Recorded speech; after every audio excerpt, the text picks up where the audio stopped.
Hello, everybody. Scott Golden here with the Pro Wrestling Logic YouTube channel and the continuation of things with the Wrestling Challenge Review Series. May 12th, 1991 is our event here today. Interesting time period, the summer of 91 coming. Probably I wouldn't say the last good SummerSlam, I'd say that's probably 92. I can't think of another top to bottom SummerSlam after 92 that was really great. Anyway, but 91 still had a lot in it that was big star quality. Anyhow, Legion of Doom starting things off. Of course, your tag team champions here.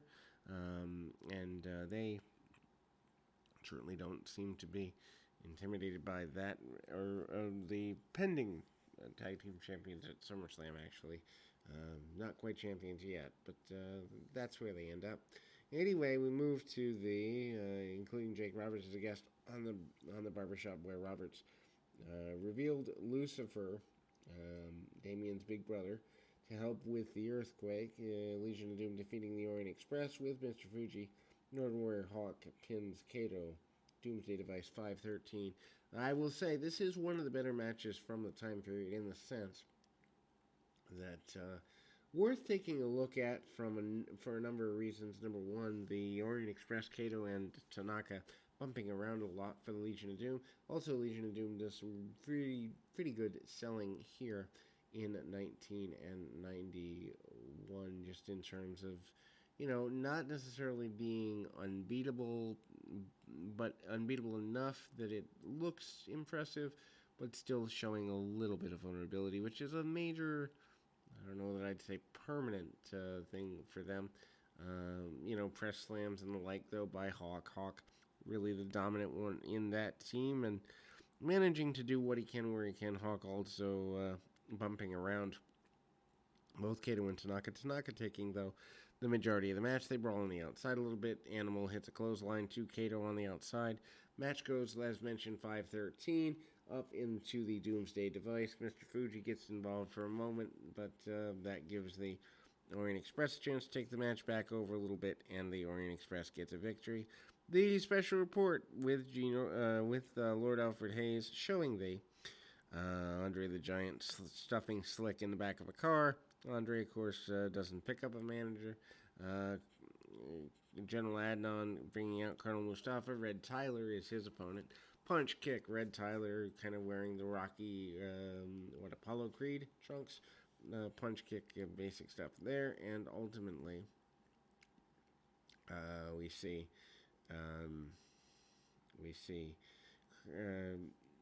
Colonel Mustafa managing to hit a run there, and ultimately, kind of a back suplex, as it were, and ultimately getting things together there. The British Bulldog up next in an enhancement match here. Bulldog, I believe, facing off against Barry Hardy, perhaps. But Bulldog coming in, of course, still doing his summer run with Mr. Perfect here in 1991, which was a decent, run of matches here. Bulldog, of course, with his opponent off the ropes, pretty basic maneuvers along the way. Davey Boy defeating Gary Wild. Power Slam 201, hanging suplex, hanging vertical that he's known for, and that's there as well. Virgil up next, 90 seconds. Lots of boxing style maneuvers. Really basic stuff. Punch kick. Virgil does launch himself over the top rope in a pretty convincing fashion, as he manages to do what he can do. And ultimately,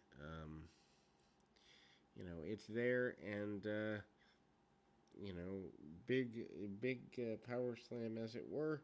And ultimately, Earthquake basically talking about his upcoming match with Jake Roberts. He's going to squash Lucifer the way he squashed Damien.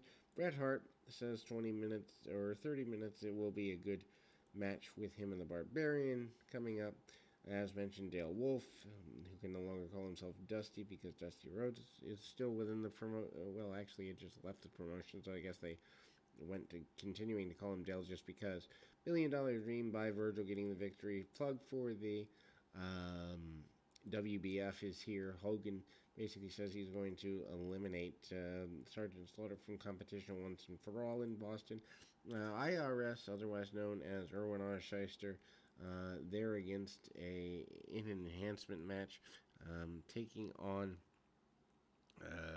a relatively what looks to be from a selling standpoint. Dan Robbins beats him with a Samoan drop. IRS wearing the suit and tie and all that basic stuff there. Then we go to The Undertaker with Paul Bearer defeating Buck Zumhoff 113. Zumhoff is put in a body bag after the match. Flying clothesline punch and the tombstone by The Undertaker here. And again, not anything big there. Buck Zumhoff, of course, getting nailed for indecency with his own child later in life, so certainly he's not exactly a good person by any stretch of the imagination. And then, of course, we kind of go to the final in the series of matches here, which happens to be, we move to Jimmy Snuka defeating a enhancement talent whose name I did catch with a slingshot suplex. Maybe Snuka trying to phase out the Superfly splash. I don't know why he was using the slingshot suplex at the time, but he was, and that's where we go.